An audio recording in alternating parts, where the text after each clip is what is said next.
Quand vous voulez prendre en main le système Secor C200, commencez tout d'abord par définir votre tronçon à surveiller. Pour cela, vous commencez par placer l'UM200 sur la vanne qui vous servira de contact sur le tronçon. Choisissez pour cela le moyen de raccord le mieux adapté. Si vous décidez d'utiliser l'aimant, veillez à retirer la pastille antistatique de l'adaptateur de contact. Connectez ensuite le premier UM200 au premier récepteur RT200. L'émetteur démarre automatiquement et la transmission des données démarre automatiquement également. L'état de marche est symbolisé par une LED verte. Sur la face supérieure de l'émetteur, vous pouvez voir lequel des trois filtres est sélectionné.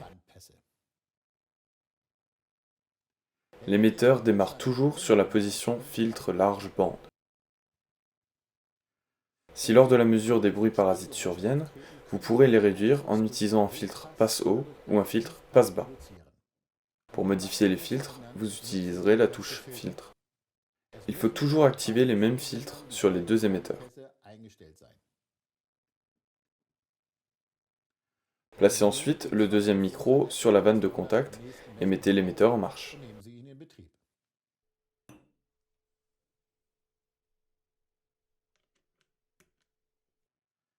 Démarrez ensuite le récepteur C200 en appuyant sur la touche marche arrêt jusqu'à ce que la LED verte s'allume.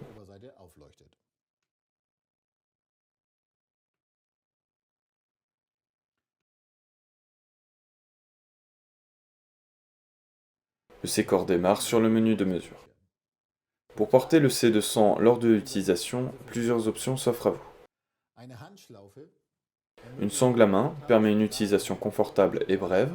Elle s'attache à un côté ou l'autre du C200 afin d'être adaptée au gaucher et droitier. La sangle triangle est la façon universelle de porter le C200. Elle s'attache en 4 points au C200.